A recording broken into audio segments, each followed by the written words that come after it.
ถห้านี่ก็เพตลอดเนาะแปลงจังไหนก็แปลงบ่ดีไปไอ้เขาเลิกกันซะอ้าวเป็นยังคือเลิกน้องมักเงินหยวนน้องมักเท่าแก่จีนคนมีคำไส้คนอย่ากระชิงเลย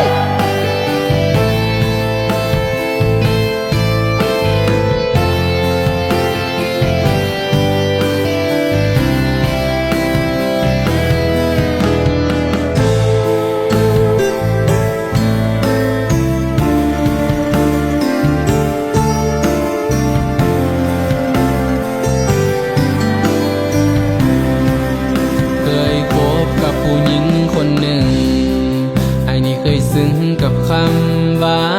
ฮักเจ้าหลายจนบ่ได้ตั้งหลักย้อนคำว่าฮักนั้นมันควบคุม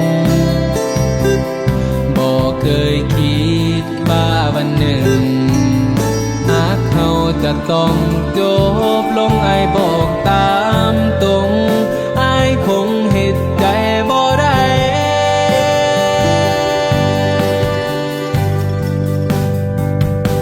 ก็หักเจ้าแท้แต่ว่าเฮ็ดยังบ่ได้อ้ายจนในต้องทำใจให้เจ้าไปกับเท่าแก่จีนให้บ้านขอสาอ้ายหนีจนเกือบเป็นดินพอเท่าแก่จีนดึงเจ้าไปต่อหน้าต่อตา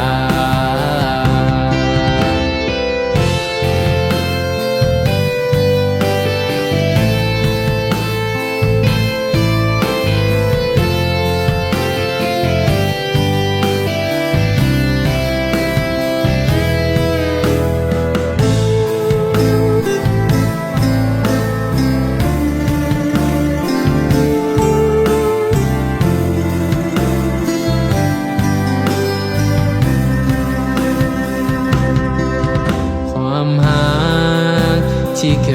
ยสะสมมาเหลือเพียงน้ำตาที่ได้มาเป็นสิ่งตอ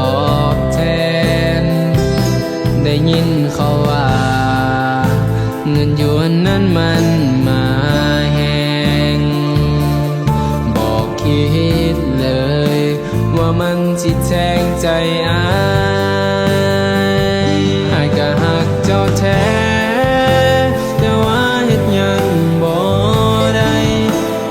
จนในต้องทำใจให้เจ้าไปกับเท่าแก่จีนให้บ้านขอสา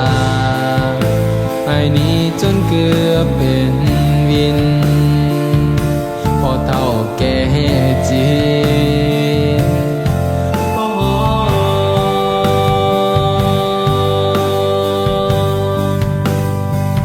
ไอ้ก็หักเจ้าแท้ยังบ่ได้จำเป็นจะต้องทำใจปล่อยเจ้าให้ไปกับเท่าแก่จีนนี่ละนอเขาว่า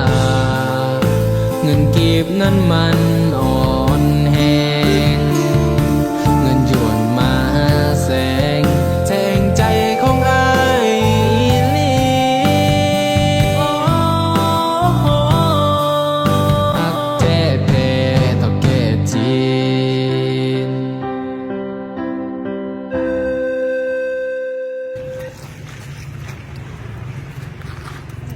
ยัง